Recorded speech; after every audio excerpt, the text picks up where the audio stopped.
What if the greatest masterpieces of Leonardo da Vinci are not entirely paintings? This idea might seem incredible, as we are accustomed to thinking of him as a brilliant artist, a virtuoso with the brush. But facts are stubborn things. Take his most famous creation, the Mona Lisa. Upon close examination of its surface, scientists encounter an insoluble enigma. There is not a single brushstroke on the painting. Absolutely none. And not even fingerprints, which the master might have used to blend the paint, are present. The canvas is perfectly smooth, as if the image appeared on its own, bypassing traditional artistic tools. This phenomenon baffles not only art historians but also contemporary painters, who unanimously declare it is impossible to replicate this today. It is widely believed that the secrets of mastery have been irrevocably lost. But what if this isn't just about a forgotten painting technique, but something more profound?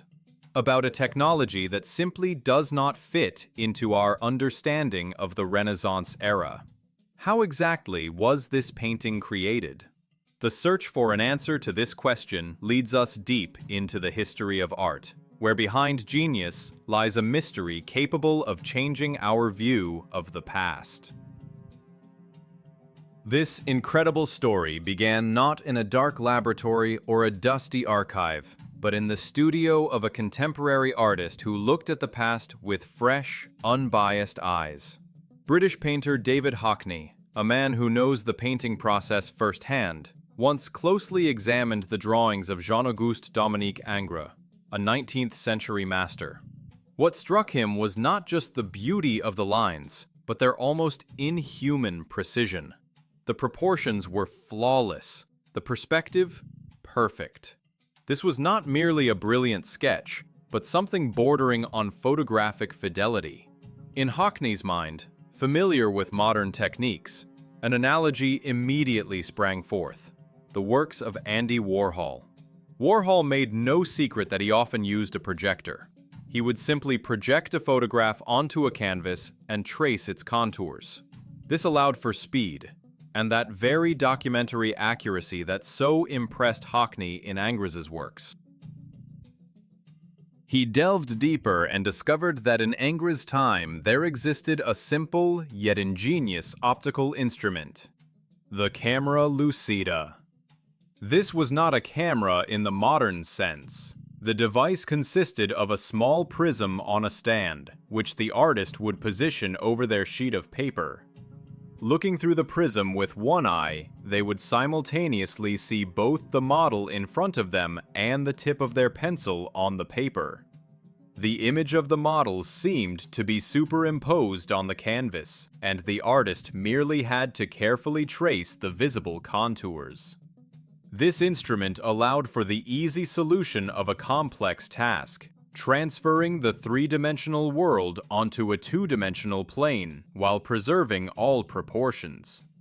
This did not negate talent, as one still had to work with color and shadow, but the most difficult, almost mathematical part of the work was handled by optics.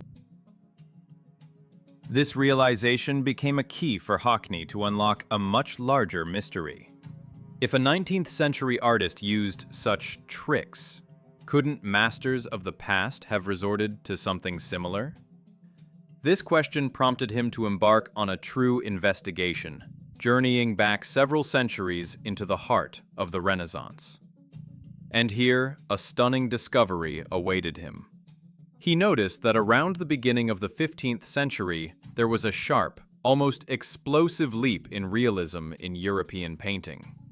Before this, artists had spent centuries perfecting their craft, creating beautiful but largely symbolic and flat images. And then, as if someone had flipped a switch, portraits and scenes appeared on canvases, astonishing in their lifelike quality. Details became microscopic, textures tangible, and reflections in metal and glass optically flawless. This leap was too sudden for a simple evolution of skill. It seemed artists had gained some new tool that allowed them to see and depict the world in a completely different way. Hockney hypothesized that this tool was optics, albeit more primitive than the camera lucida. He began searching for evidence, and as he delved into 15th century masterpieces, he stumbled upon a clue that was as undeniable as it was incredible. A clue, hidden in plain sight in one of the most famous paintings of that era, which proved artists were not just painting what they saw, they were tracing what an optical lens showed them. Delving into 15th century masterpieces, David Hockney focused his gaze, like a detective's magnifying glass, on one of the most photographically accurate paintings of that era. The Arnolfini Portrait by Jan van Eyck, painted in 1434. At first glance, it is simply a brilliantly executed canvas, but for Hockney, it held a key to the puzzle. His attention was drawn not to the central couple or the details of their clothing, but to an object in the background. An elaborately decorated brass chandelier hanging from the ceiling. It was made of polished brass, and its curved surfaces played with complex, intricate highlights from the light streaming through the window. These highlights, in particular, became irrefutable evidence. The fact is that light on curved metal behaves according to strict laws of optics. A highlight is not just a patch of bright paint. It is a precise reflection of a light source, visible only from a single point in space. If an artist shifts their head even by a fraction of a degree, the highlight will move or disappear entirely. Now, imagine a 15th century painter. To capture these reflections with such impeccable accuracy, they would have had to secure their head in an immovable clamp and work with incredible speed. After all, the light source in the room, the sun, constantly moves across the sky, changing the angle of illumination and shifting all shadows and highlights. Memorizing the exact position of dozens of complex light spots and reproducing them from memory is a task beyond human capabilities. The painting might have been beautiful, but it would never have been optically accurate. And the chandelier in Van Eyck's painting is precisely that. It is flawless. To prove his hypothesis, Hockney took an unprecedented step. He found craftsmen and commissioned an exact replica of the chandelier from the painting. When it was ready, he hung it in a room, recreated lighting similar to what Van Eyck depicted, and projected its image onto a wall using a simple lens and a dark room, a camera obscura. The result was astonishing. The projected image of the chandelier had the very same pattern of reflections as in the painting, created almost 600 years ago.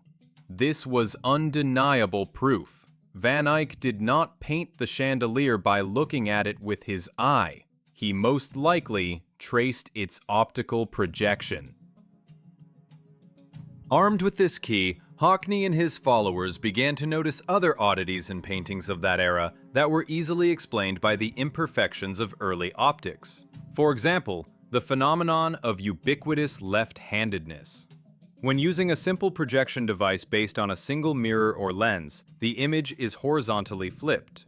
As a result, in many canvases of that period, we see a disproportionate number of left-handed figures. In one museum, there is a painting where a dancing couple consists of two left-handers. A left-handed old man shakes his finger at them, and a left-handed monkey peeks under the woman's dress. This is no longer a coincidence, but a systematic feature of the technology. Furthermore, frequent errors in proportions became understandable.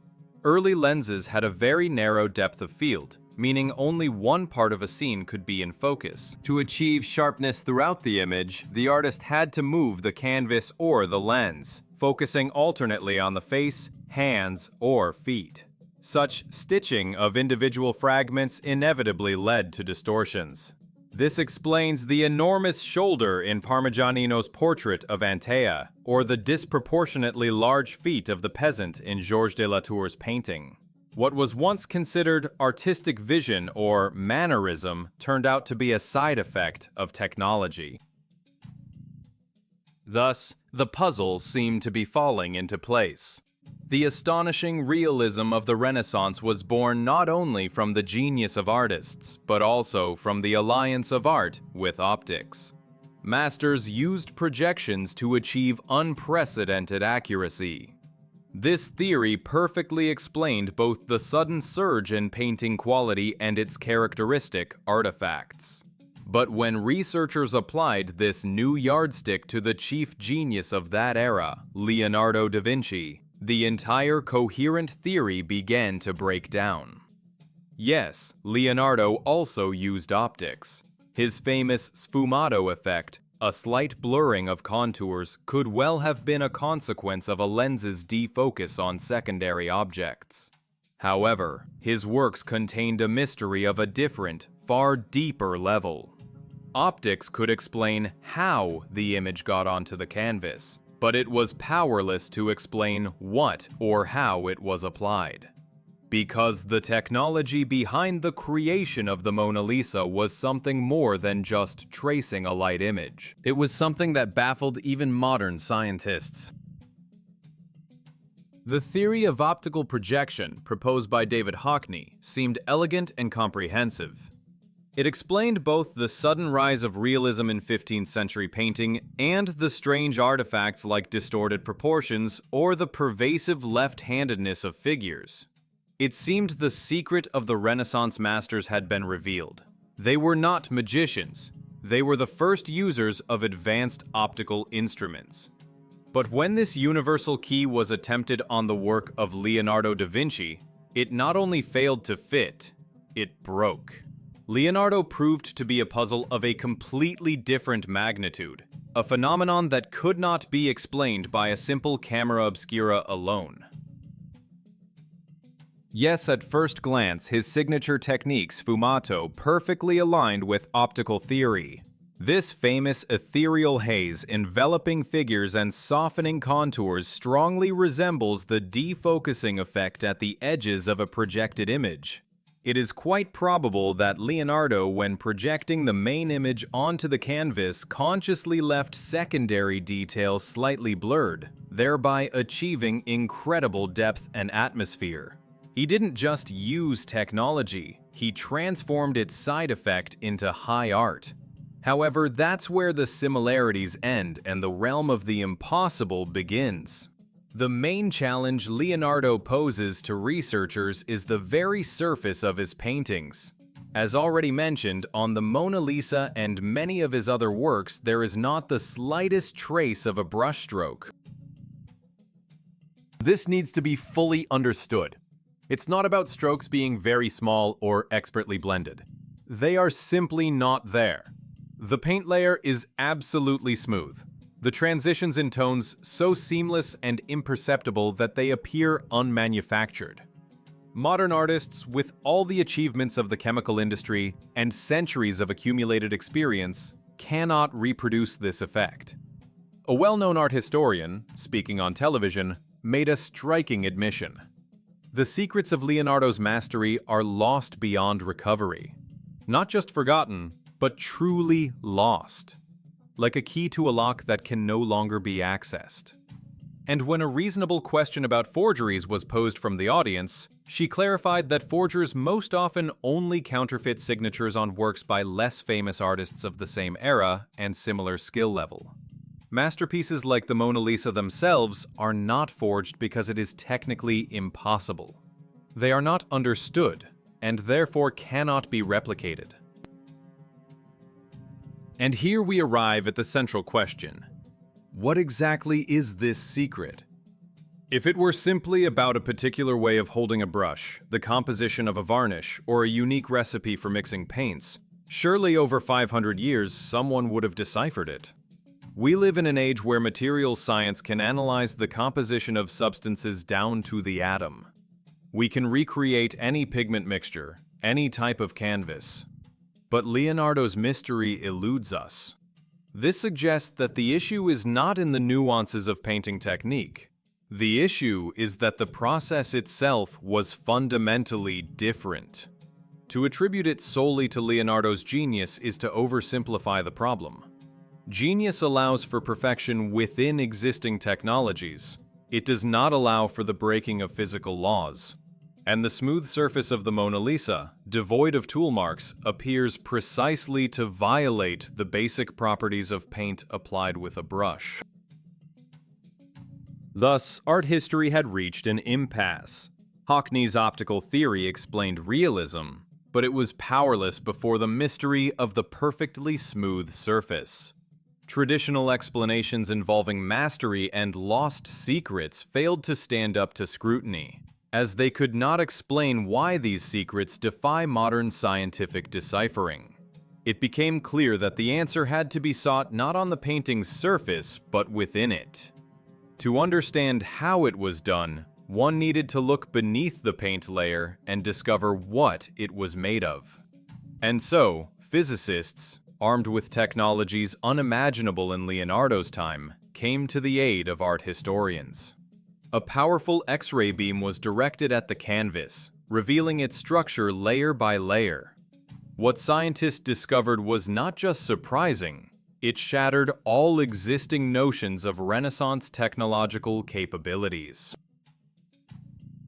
When traditional research methods reached an impasse, big science stepped in.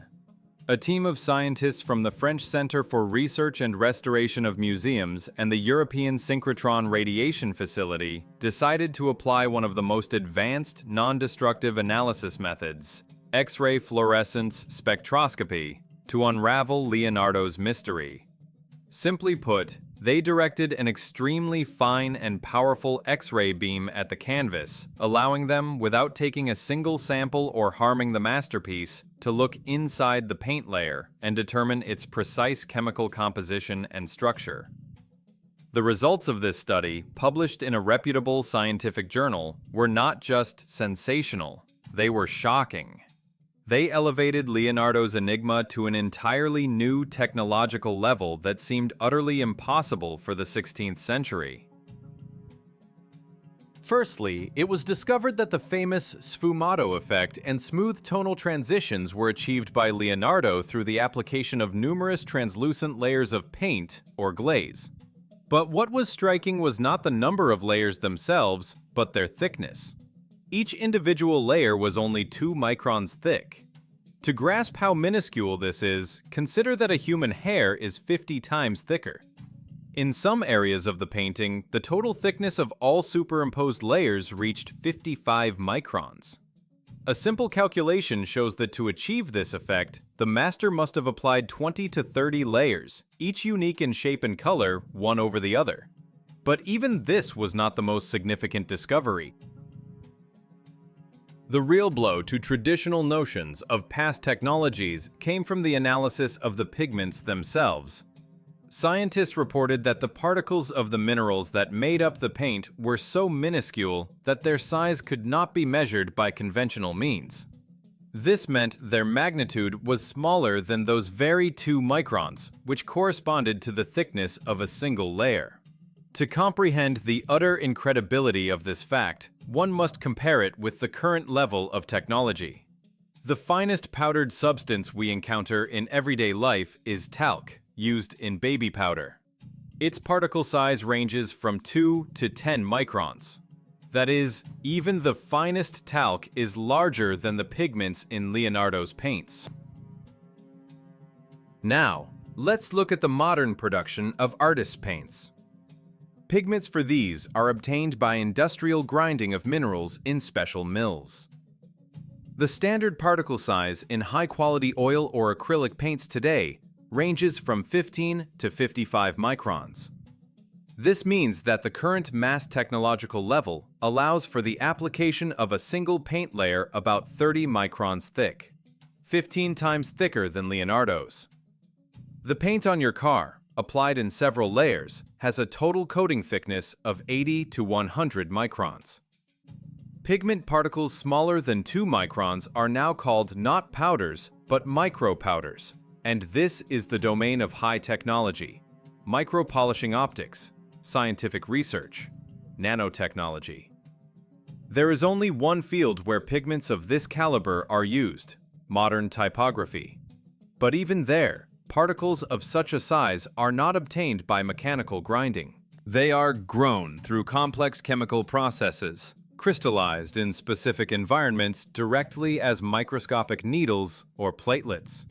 This is an expensive and high-tech process that is impossible to imagine in a Renaissance artist's workshop.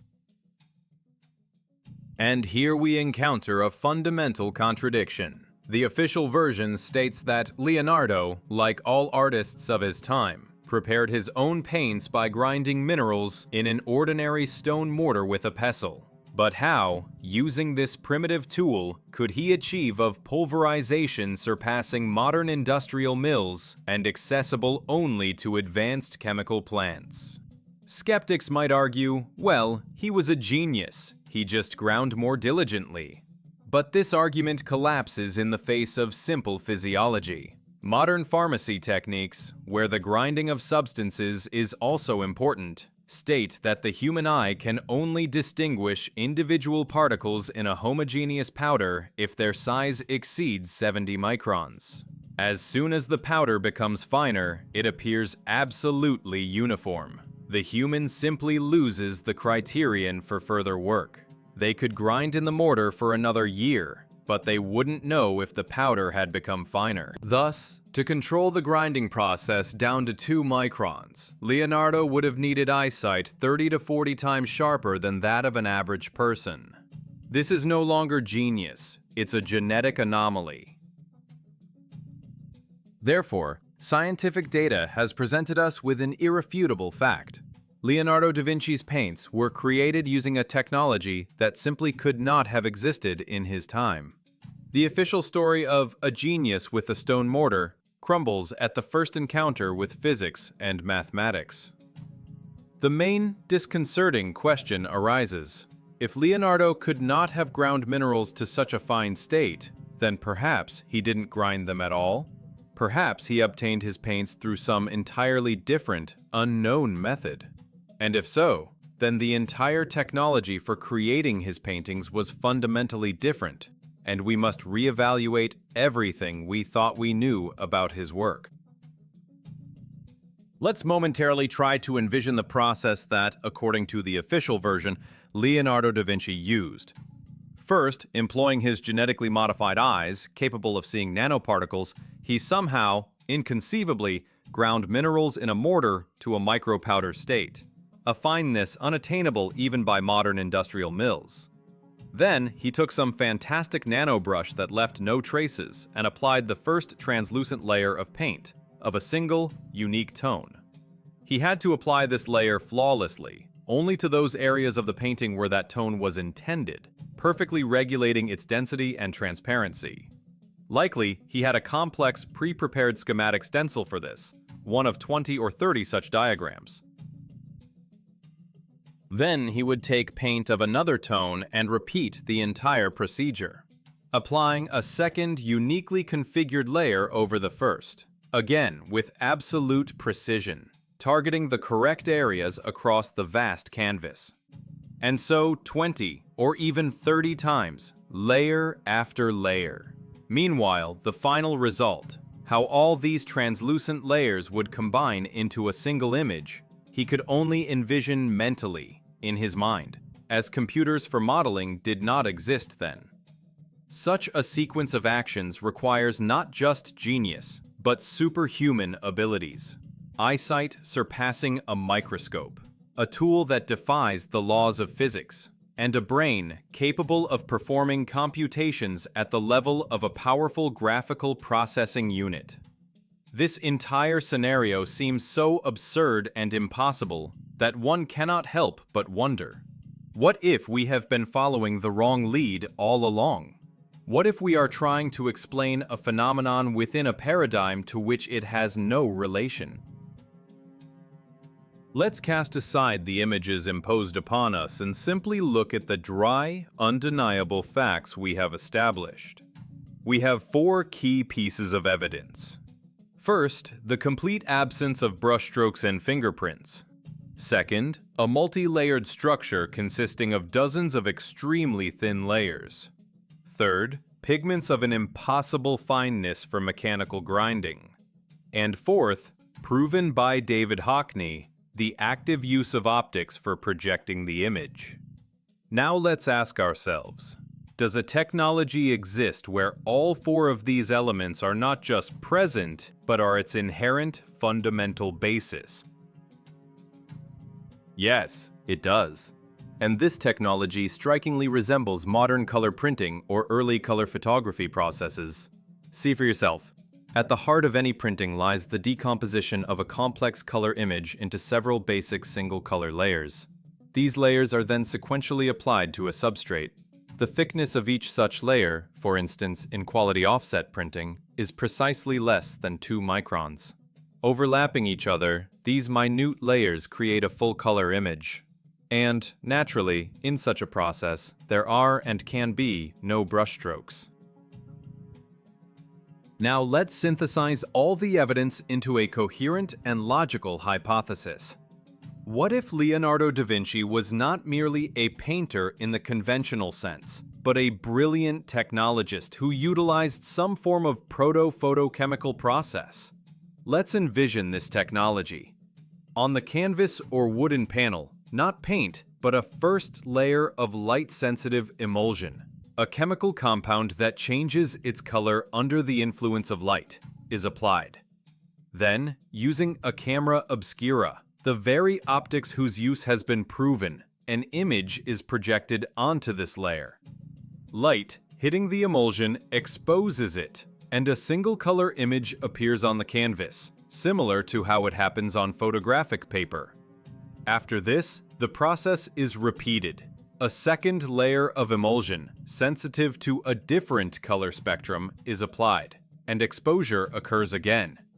And so, layer by layer, color by color, a full color image is formed on the canvas.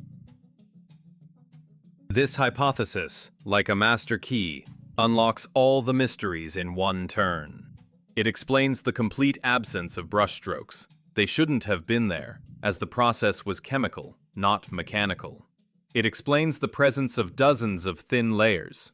This is the essence of color separation technology. It explains the impossible fineness of the pigments. The point is that these were not ground mineral particles, but color born from a chemical reaction within the emulsion itself. So the concept of particle size is simply not applicable here. And finally, it assigns optics its rightful, central place. The camera obscura was not merely an auxiliary tool for tracing contours, but a key element of the technology, the lens through which photo exposure occurred. This theory also explains other, more subtle points. For example, the characteristic dark, subdued tones of many paintings from that era. This could have been either a property of early photochemistry, which faded over time, like old daguerreotypes, or simply a limitation of the color palette available at that time specifically for photochemical reactions, whereas ordinary bright mineral paints were already available to artists. This theory explains everything, and most importantly, it explains why this secret of mastery was completely lost. Because it was not a secret of painting technique that could be passed from master to student by showing how to hold a brush. It was a complex industrial technology, requiring specific chemical reagents and precise adherence to procedures. And if the recipe for this emulsion was lost, the entire technology disappeared with it. Thus, we arrive at a conclusion that is both simple and astonishing. Leonardo's secret is, most likely, not a lost painting technique, but a lost technology. The complete disappearance of all these unique features, photographic accuracy, absence of brushstrokes, microscopic layer thickness, by the 18th century points not to a loss of skill by individual artists, but to the collapse of an entire technological platform. This was not knowledge that could be transmitted by simply showing an apprentice how to mix paints. It required access to specific chemical reagents, complex optical instruments, and precise procedural knowledge. When this infrastructure disappeared for some reason, the miracle ceased, and painting reverted to simpler and more understandable techniques that we today consider classical. This hypothesis forces us to view history not as a smooth and continuous ascent from the darkness of the Middle Ages to the light of the Enlightenment, but as a series of rises and falls, where entire layers of knowledge could appear and vanish without a trace. If a technology essentially analogous to color photo printing existed in the 15th-16th centuries, it implies the existence of other accompanying knowledge in chemistry, physics, optics, and material science that simply does not fit into the official historical narrative of that time. This calls into question the very linearity of our technological progress.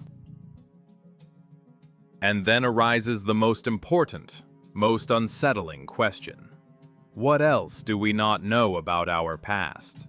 If such complex knowledge could be completely lost and forgotten, then what other wonders and mysteries of antiquity, which we tend to attribute to the genius of individuals or extraterrestrial intervention, are actually artifacts of forgotten earthly technologies? Perhaps we are repeatedly finding traces of some preceding technological civilization, but, being confined within the framework of official historical chronology, we simply cannot interpret them correctly. The paintings of Leonardo da Vinci and other masters of that era cease to be mere works of art. They become material evidence, inconvenient artifacts that silently point to a huge blank spot in our history. This is not just about the lost secret of one genius. It may be about fragments of a lost branch of our civilization's development. And then the enigmatic smile of the Mona Lisa ceases to be merely a play of light and shadow. It becomes a silent testament to the existence of an impossible technology and a symbol of a great historical amnesia. She looks at us from the depths of centuries, and in her gaze, a silent question can be read. Are you sure you correctly remember your past?